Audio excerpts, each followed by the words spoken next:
chỉ con nó khơi như giờ bỏ bạc năng mà xong chơi lôi kế bà pe chơi lôi bàn hai đi mười rupia và pol mai với giờ từ tinh sạch mà hôm hai nó mười ru chấm lạ nó miền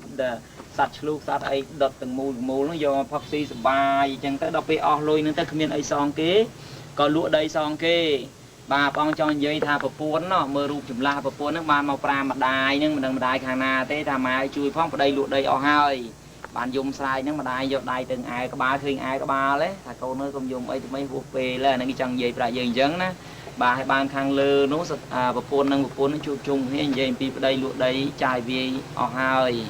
trên trong pram viên thà tụm ni tê thà đo pe na mai lụa đây nữa đấy nó so tại bay phía thế là lụa bay phía nó so tại một phía thế ban trẻ ông mà chui bà bây giờ đêm phật không xong gì mà mắt thiên nữa mắt lụa lần ly với xong và xong ấy lụa cho lì được đây mà về với này nhé và nó trong nó cầm đi lại nữa chắc sẽ đi pick là lipok actual ok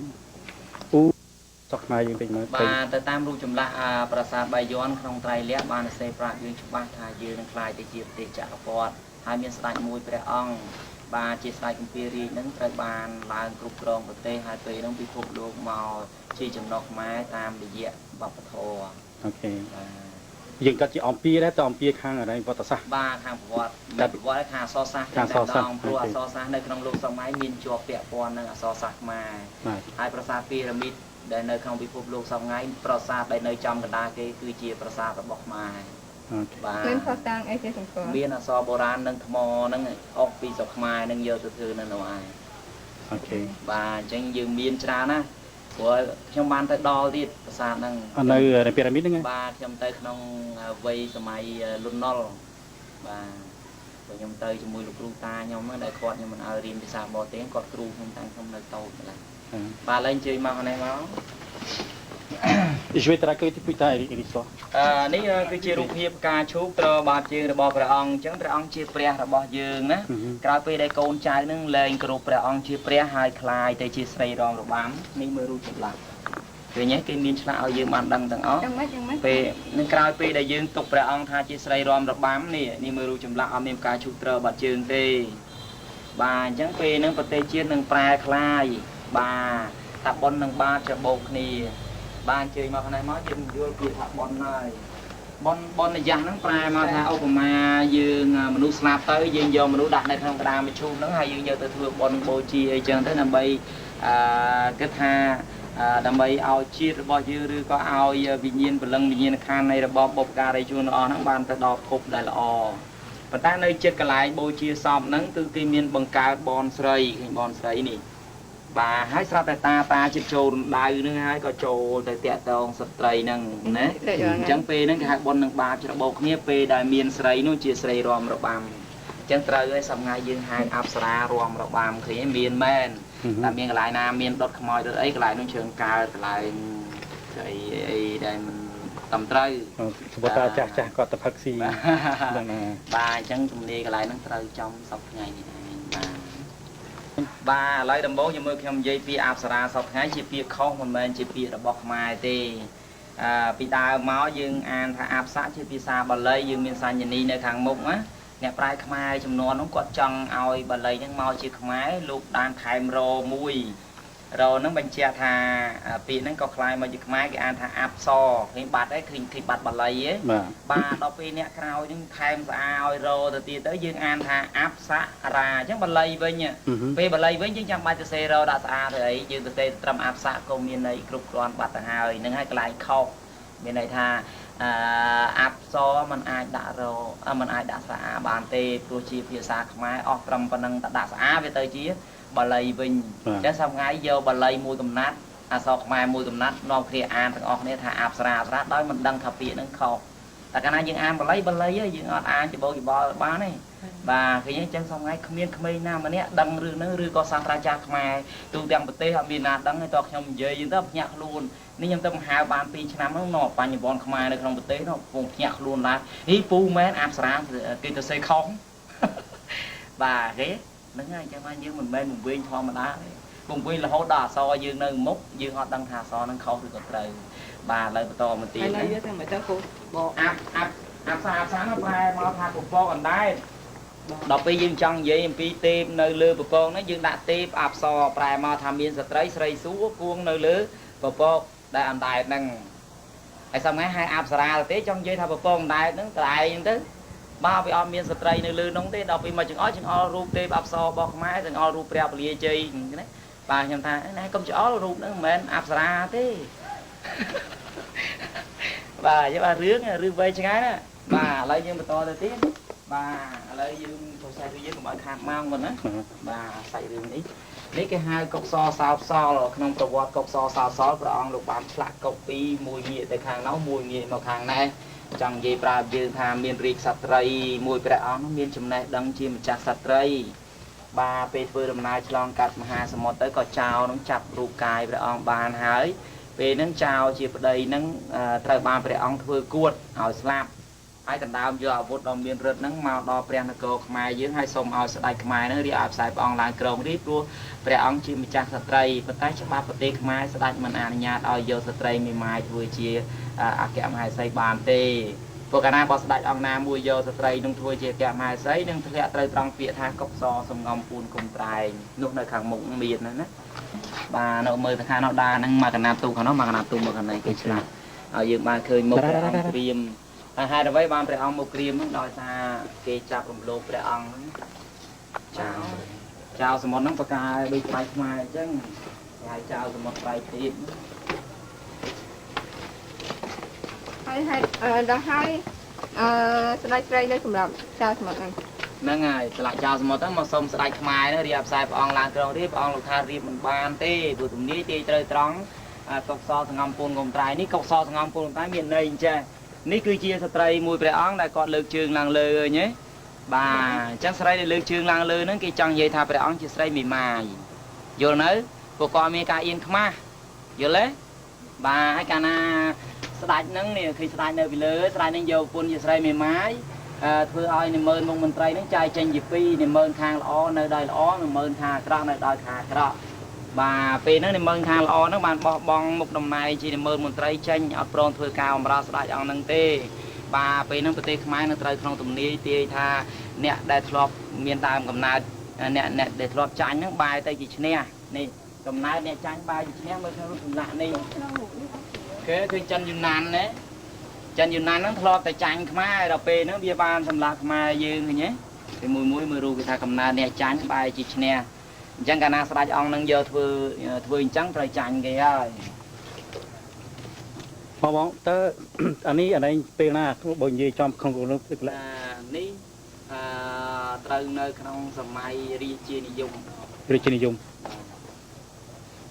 ចុះរូបខាងក្រោមណានេះចាំមកមើលរូបនេះកុកសសង្ងំពូនគុំត្រែងនេះគេមានរូបកុកពី3គេតែមានទំនាយថាមានសត្វគេសម្រាប់សម្គាល់កុកសហ្នឹងសំដៅទៅលើពលបរោះដែលចេះដឹងហើយពេលពលបរោះហ្នឹងចាក់ចេញចោលកន្លែងធ្វើការទៅរស់នៅក្នុងព្រៃទៅពេលហ្នឹងក៏មានខ្លាមានអីសម្លាប់ព្រះអង្គម្ដងមួយរហូតតតែអ្នកចេះដឹងស្លាប់អស់ទៅអញ្ចឹងប្រទេសហ្នឹងមានមេដឹកនាំជាមនុស្សល្ងងហើយមនុស្សល្ងងហើយមានគំនិតអាក្រក់ទៀតថាការអំពើអាក្រក់ណាពេលវេលាស្អែកហ្នឹងសម័យហ្នឹងសម័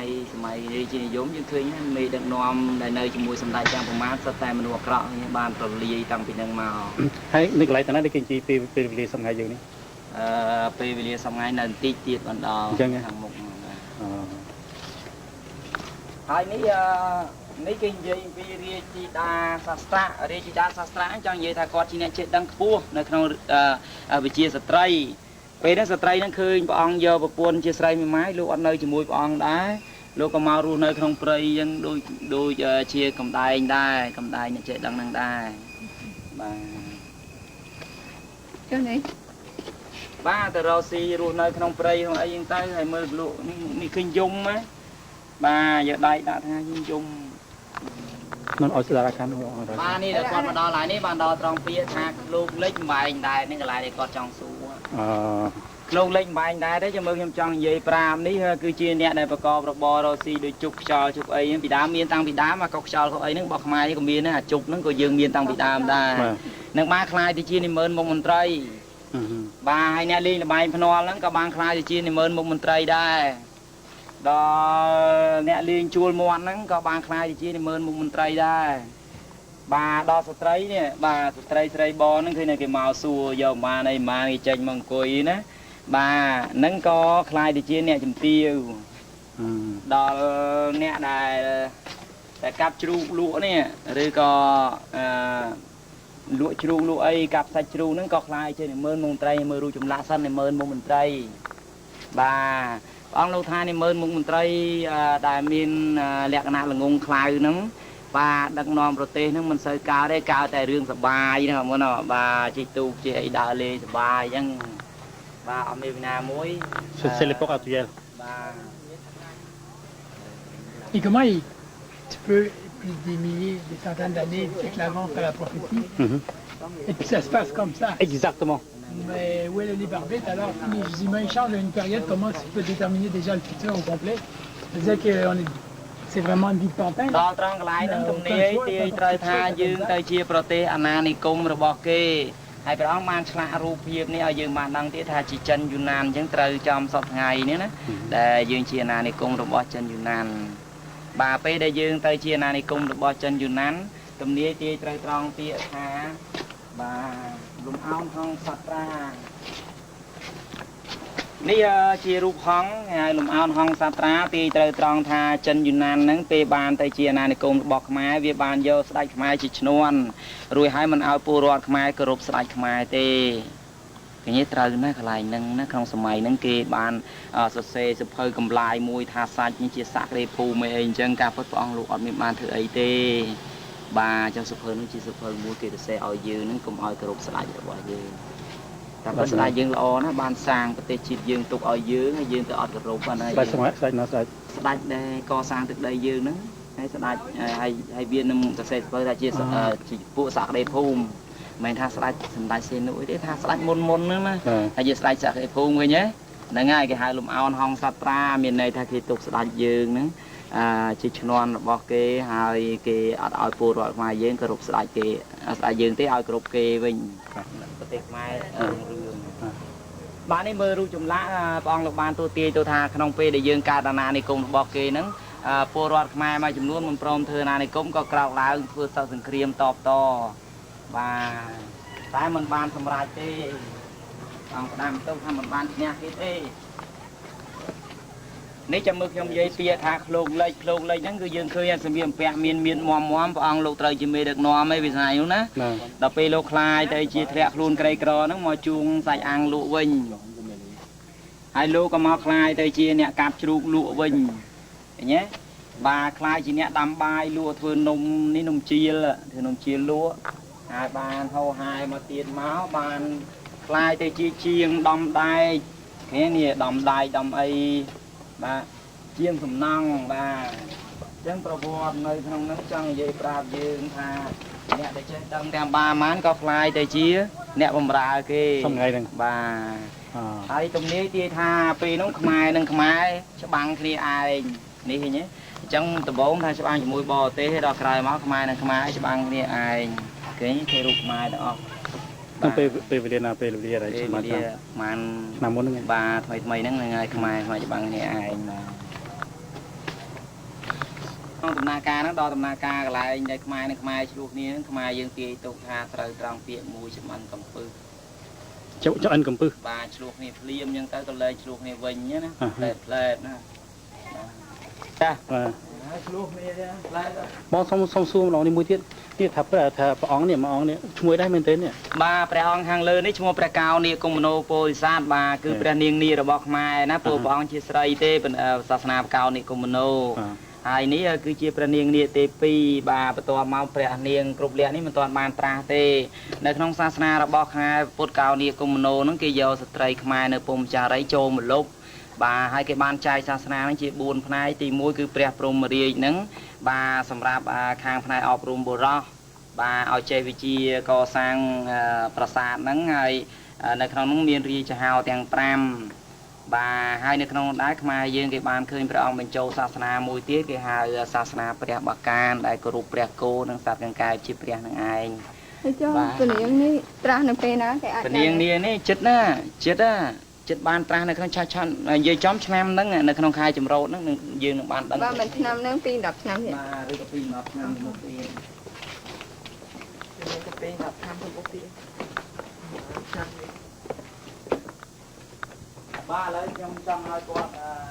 នេះបើតាមច្បាប់ទម្លាប់ដែលខ្ញុំនិយាយខ្ញុំអត់ដែរទៅដល់នោះទេខ្ញុំតែត្រឹមហ្នឹងខ្ញុំទៅអញ្ជើញវិញណា